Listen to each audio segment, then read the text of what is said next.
What's up, guys? Mason the Brock Henderson here, and this is The Flash, Season 4, Episode 17, Null and Annoyed.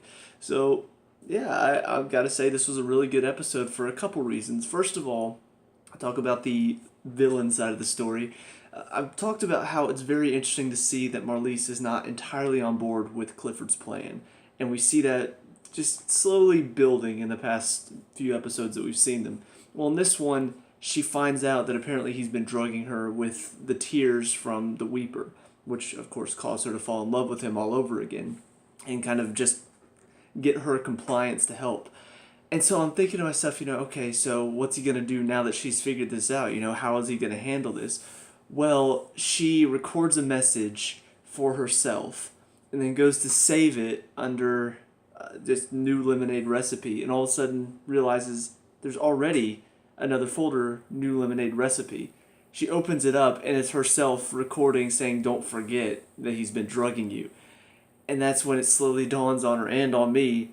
She's already done this before. She's already figured it out, and Clifford apparently has been brainwashing her. Sure enough, he shows up behind her.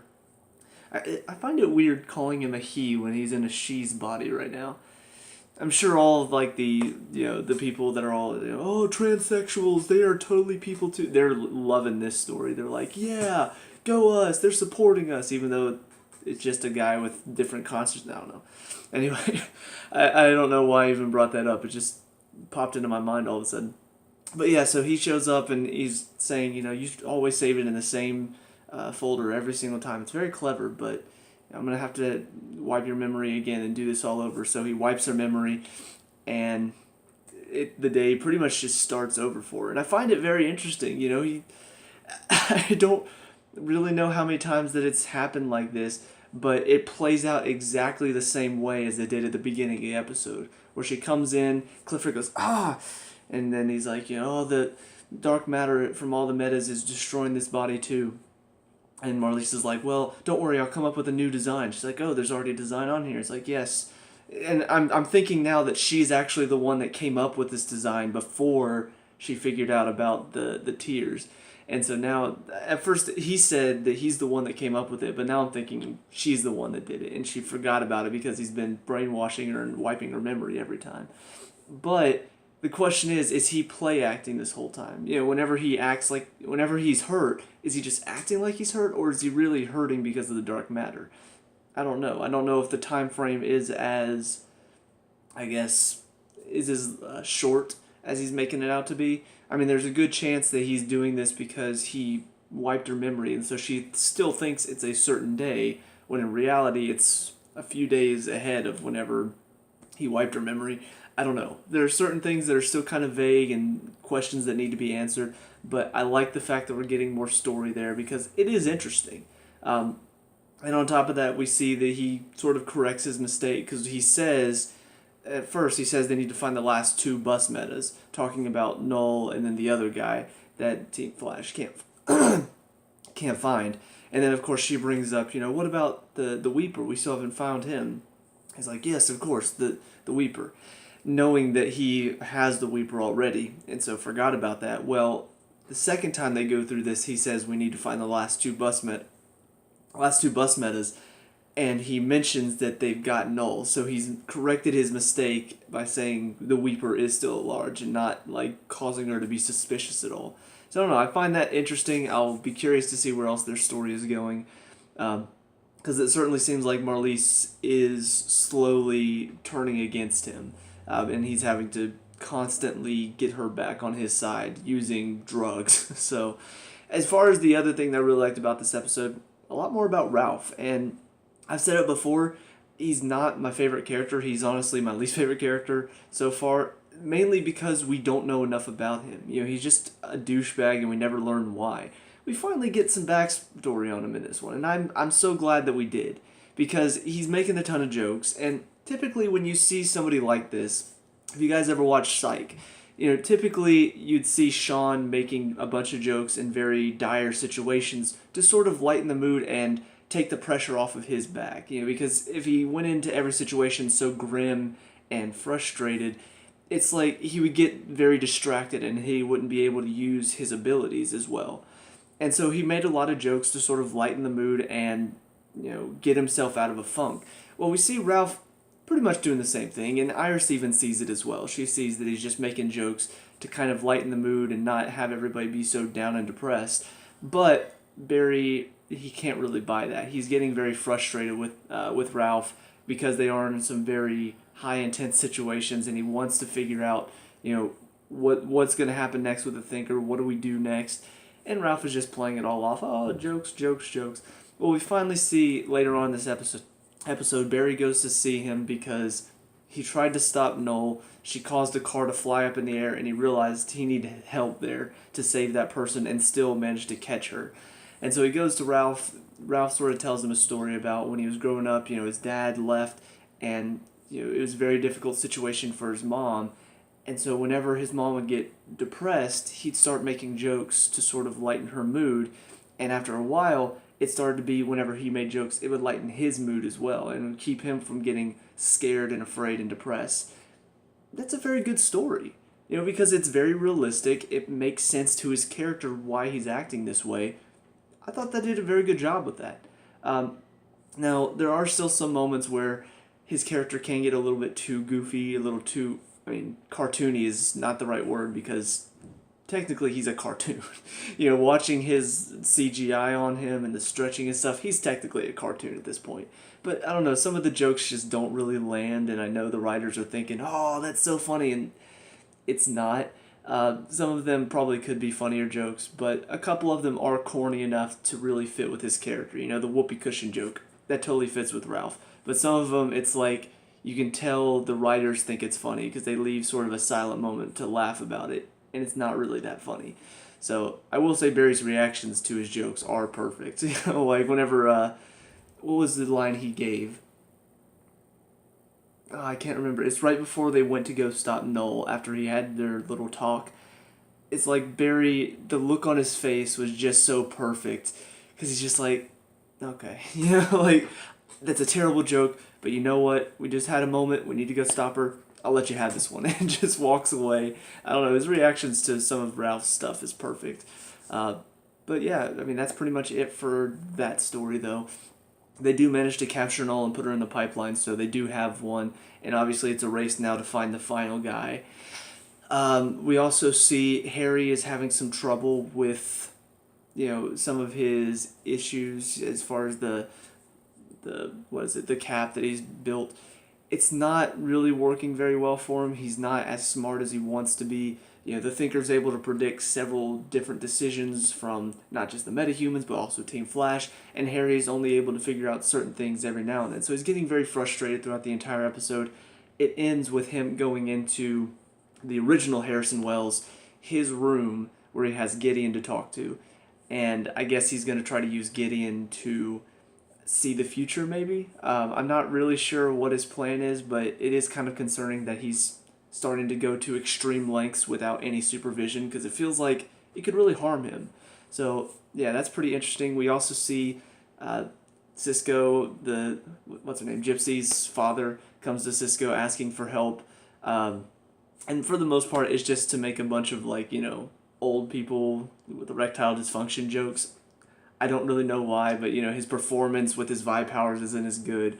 So they make a bunch of jokes. He gives him an antihistamine. It's just making jokes about that. And then he tries to stop a vampire, and then they go and they don't stop the vampire, and they leave. And I'm just like, okay, what was the point of that?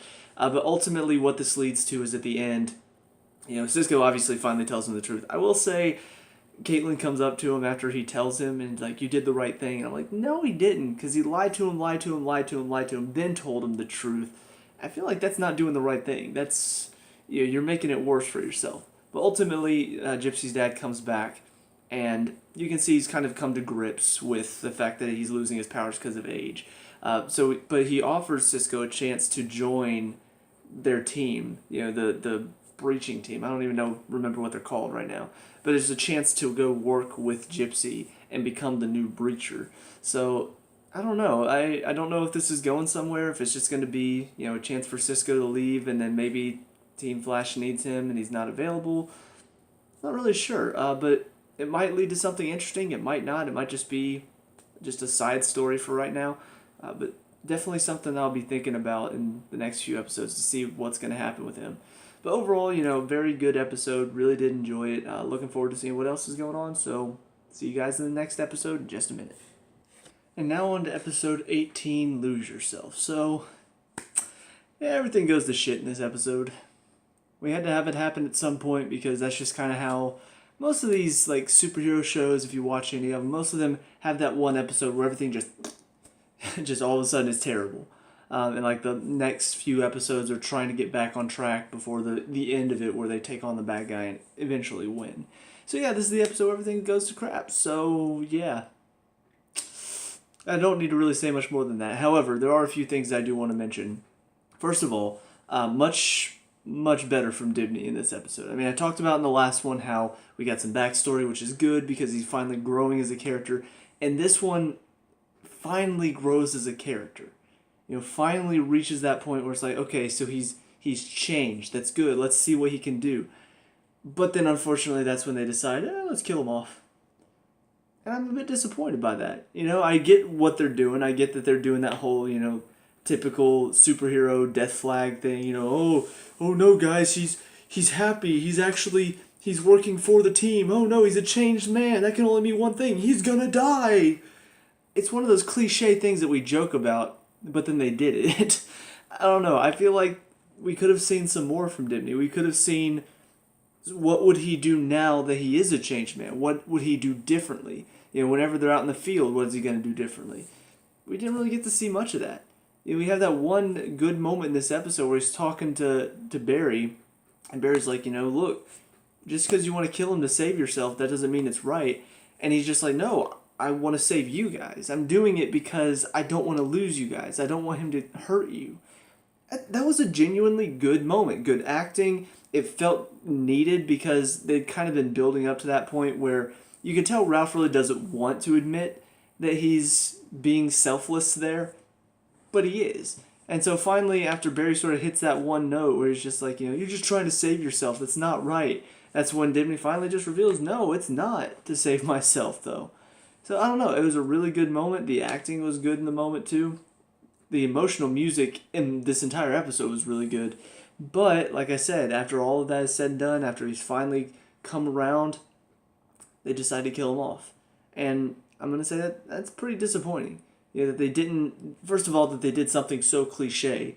I mean, who couldn't see it come from a mile away? He's talking about how he's willing to give up his life to save them, all that stuff. I'm like, this sounds pretty death flaggy. Like, they're not actually doing this cliche thing, are they? And then, sure enough, locks him up. And he walks up, he's like, Barry, you taught me something today. And I'm like, this is like what people do when they're parodying stuff like this. When they're really making fun of it, they really, it's so set up like that. I couldn't tell if they were making a joke out of it or what, but the way it was on his face, the way the emotional music was playing, it's all happy, and he's sitting there like, Barry, I think I learned something today. Even though we just caught the bad guy and nothing else is going to go wrong. Nothing else can go wrong. What's going to happen next? I think I'm going to go off on by myself and check out that dark hall over there. He might as well have just said every cliche thing in the book because that is exactly what the scene was setting up for. I'm like, really? I felt bad for him because, like I said, he finally grew as a character. But the impact of the scene was kind of lessened because of how cheesily cliche this whole thing was set up. So I am a bit frustrated by that. I think they could have done it a lot more clever. They could have, had it where maybe Dibny stands up and the guy that the thinker was just, his body was in, he's lying there dead on the ground. And so they make it look like, oh no, Dibny killed him. But then, maybe an episode later or maybe at the end of this episode, we see, oh no, it was actually the thinker took over Ralph's body. And so now that's how he took him over. But to have him lock him up and then do all the cliche stuff, it was really dumb. And it really lessened the impact of the scene overall, which is disappointing because it could have been a truly emotional scene to lose Dibny like that. So whatever the case, with that, all that being said, the emotion was there throughout most of the episode until that last scene, which is good to see. The fact that they have a guy that can access these pocket dimensions, I think is pretty cool. Because it is one thing that we thought, oh, only DeVoe can do it. He's so smart. But now there's somebody else that could do it as well. Unfortunately, we didn't really get to explore that because by the end of this episode, DeVoe has control of his body. And that is something that I will say, it was kind of shocking. He got control of all of them. He attacks the pipeline, manages to pretty much take away everybody, including Ralph. And that is something that I will say the emotion did carry through after that whole cheesy scene at the end.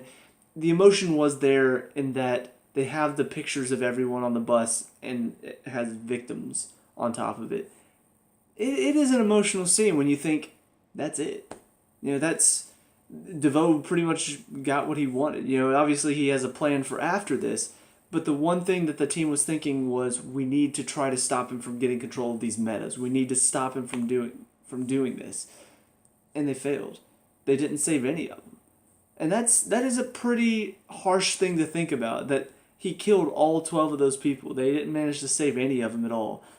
Yeah, that's pretty heartbreaking. So I thought the emotion of that scene did carry through. I mean, honestly, just seeing Cisco with his head laid down on the desk, you could just tell it really did strike a nerve on the team. So I did think that was well handled.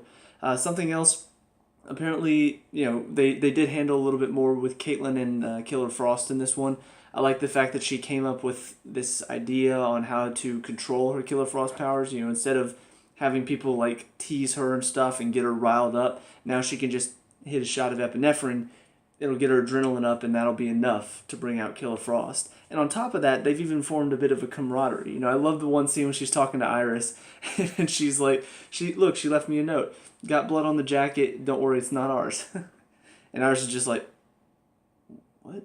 She's like, oh, I guess her sense of humor is an acquired taste. I'm just like, that's exactly how I'd expect someone to react to that situation. Like, you think that's funny? But that's what they've started to do. That's the relationship they've formed. They realize they share the same body, but they've come to accept it. And I think that was a good thing to have. However, at the end of this episode, she goes to grab DeVoe.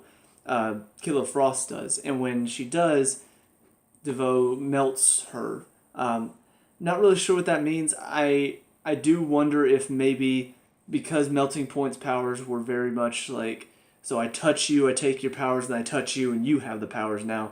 I'm wondering if maybe, like, since he's just touched Marlize at the end of this episode, I'm wondering if now she has Killer Frost powers, or something along those lines. I'm wondering what that's going to mean.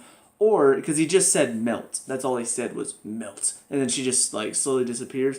I'm wondering if he actually just took her away permanently. Just completely destroyed her, if he had the ability to do that. And that is one thing I will say I'm a little bit frustrated at certain parts. There are some things near the end of it with DeVoe that I feel like they're kind of taking some liberties. I don't mind the fact that he can use Null's powers to, cause somebody to be what do you call it? Like a ton of cement or something like that.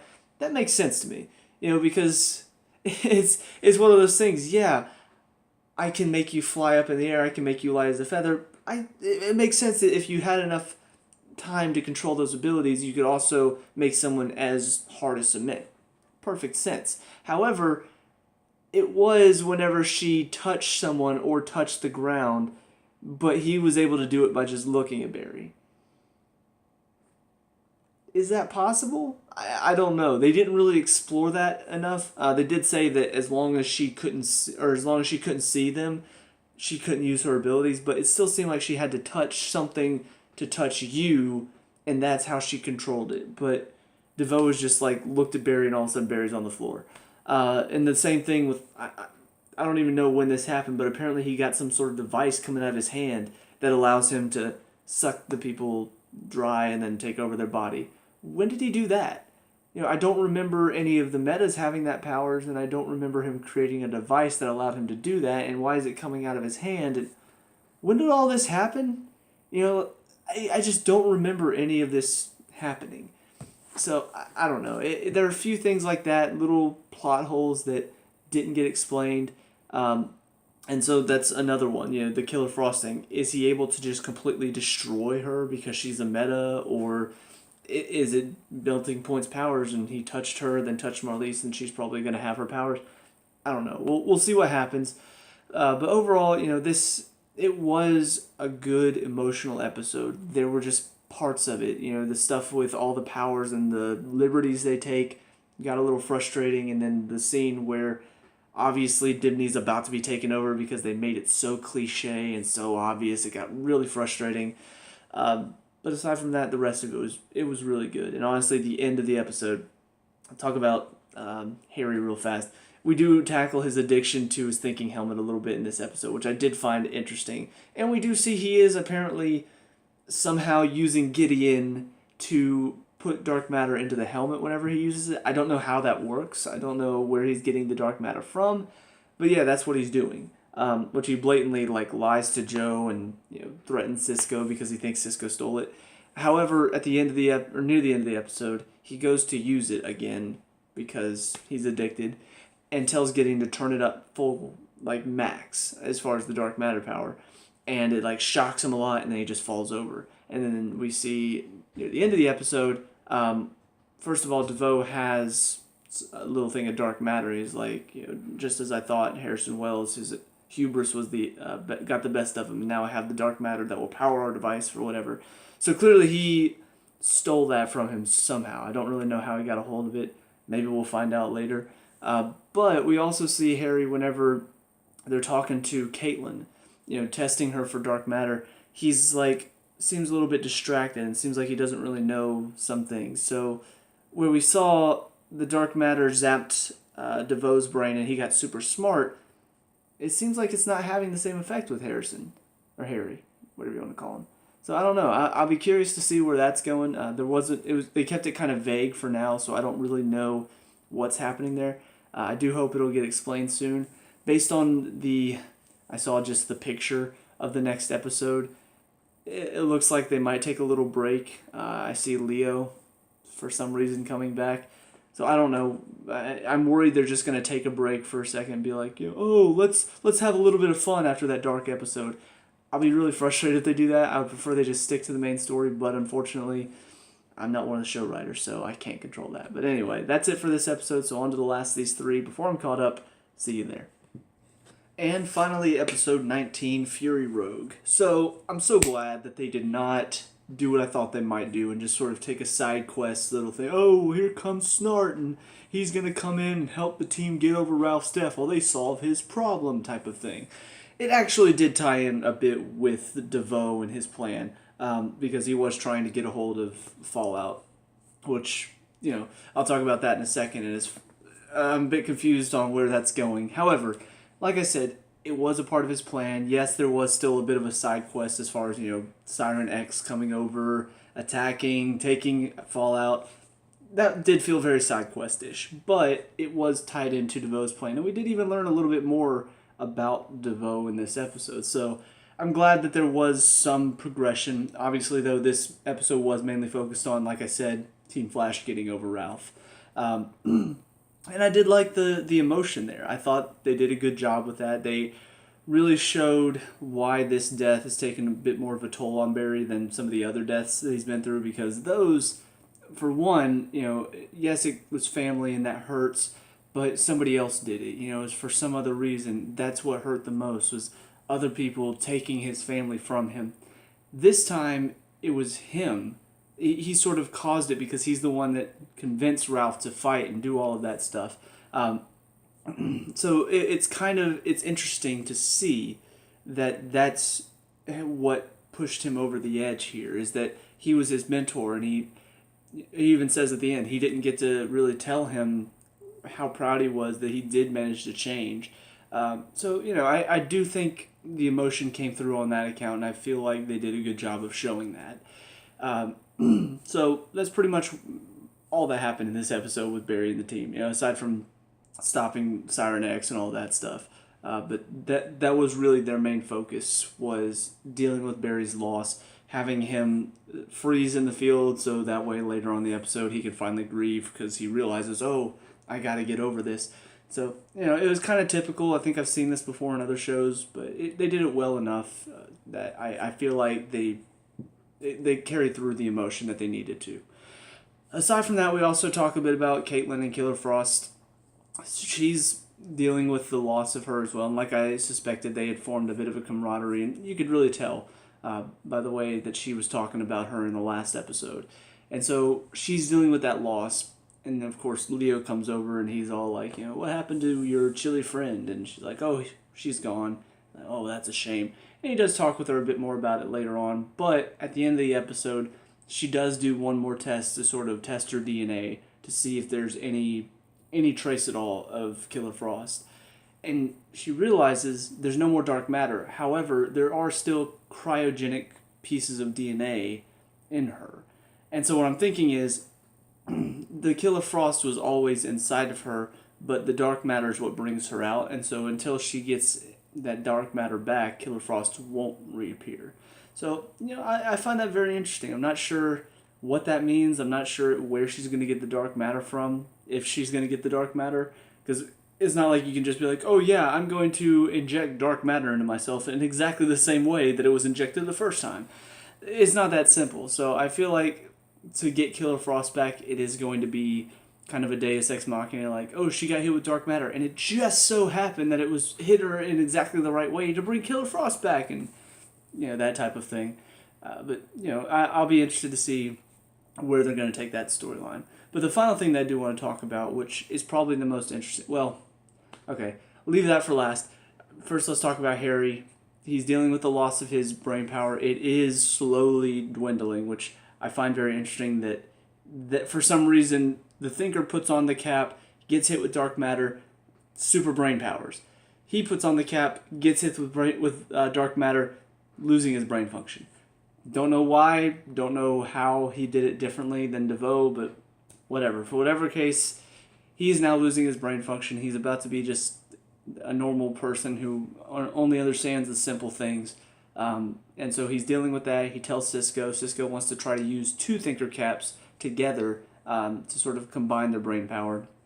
And so he has to tell Cisco that it's not going to work. Cisco tells him, look, we'll all work together to find the answer. And he says, well, can we just not tell the team yet? Hopefully they tell him like in the next episode. I don't want it to be something where he's like, all right, time to tell the team. Oh, I'm just not ready yet. And then we wait until like one episode from the season finale. He finally tells them, it's like, why have you been hiding this from us? I don't want them to do that. Just be like, I don't feel like telling them today. And then they tells them tomorrow. That would be fine. But being like, I don't feel like telling them, and then 3 weeks from now, oh, now I'll tell them. That would be stupid. So I don't know why he's waiting.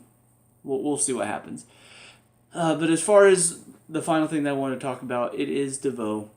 We see in this episode he goes to stop the truck. He says apparently he wants them to take Fallout to a certain destination. Don't know what that destination is. Apparently, though, it's not what he planned. But despite that, like they said they were going to take him to Argus. Okay. That's where they end up taking him at the end. And he says this is exactly where we want him to go. I don't understand. Like, I'm not really sure what his idea was.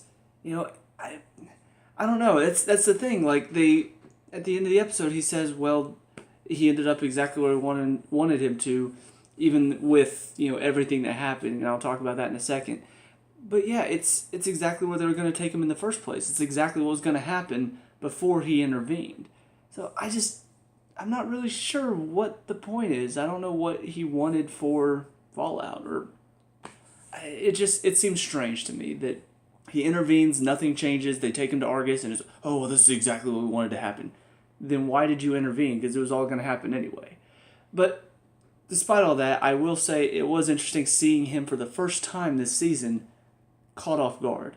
Because Barry, when he saw him, he sees, Ralph in his mind, and of course he freezes, and so he doesn't have the ability to stop Siren X. And so that causes her to get Fallout and Caitlin and Joe and take them hostage. And he's actually caught off guard. We see him in his base, and he's like really upset. He's like, I don't understand. I've accounted for everything. I accounted for them going to get, Leo from Earth X. I accounted for Siren X following him over. And she's like, well, what didn't you account for? I thought Barry was going to stop her. But for some reason, he froze. And we start to realize, because Marlisa's been trying to kind of like, okay, he's finally back. I have my husband back because he put on his face again, and he's got his voice. So now, even though he was still the same person, he was always in a different body. And so to her, it's like, I'm looking at a different person, even if it is my husband. Now, it's like, okay, so now he's back. I see his face, I hear his voice, it's him again. Which I do feel like that kind of makes her a little bit one-track mind, but I don't know. I don't really know exactly what her motives are. But we see that she wants to, like, be with me. Be with me, please. Like, we're finally together. You're back in a body that looks like you. Let's be together. And he doesn't want to. He's like, no, we have to complete this plan. We have to do this now. And she's, of course, very upset by this. Well, whenever this happens, she realizes you can't understand the human emotion, can you? And I wonder when that happened, because we saw clearly at the beginning of the season, it seemed like he did understand human emotion. He was with her. He had the ability to be with her and love her and show her affection. Now, ever since he took over all these metahumans' bodies, it's like he doesn't feel that anymore. So I wonder if maybe because he's transferring his consciousness through so many bodies, if maybe it's made him a bit more robotic, or maybe because he has all these powers and all this dark matter inside of him, maybe it's changed him a little bit to where he can't comprehend human emotion anymore. There's also a possibility that with all of the information in his mind, it's like pushing out anything to do with emotion and some of the stuff that you don't really equate to just information and data. I don't know, but I find it interesting, and I feel like this is probably where Team Flash is going to beat him, because I was just thinking after the last episode, like, okay, he's able to predict all of their moves. How can you get around this? Because, honestly, unless you bring out some Deus Ex Machina that somehow he can't account for, like, oh, all of a sudden Harrison Wells has the ability as well. But obviously he doesn't, because he's losing his brain power. So I was like, how are they going to stop him? Well, now it feels like, okay, this is how they're going to do it. He can't comprehend human emotion. He can't account for that. And so whenever somebody makes an emotional decision, he's not going to account for that.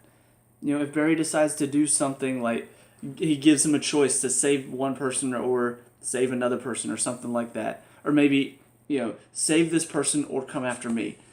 And he's thinking, okay, Barry will come after me, and then that person will die, and that will cause something to happen. But then he chooses to save them because, emotion. I don't really know exactly how it would work out, but I do feel like that is the path they're going to take. So, I don't know. I'm interested to see what's going to happen next. I'm interested to see how Team Flash is going to stop him. But yeah, overall,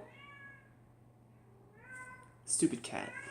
But yeah, that's pretty much it over these 3 episodes. So, that's it for me. Let me know what you guys think down in the comment section below. What were your thoughts on these 3 episodes? Let me know. We can talk about and discuss all that good stuff. Leave a like and subscribe for future Flash reviews, and I'll see you guys after I go kill this cat. Peace out.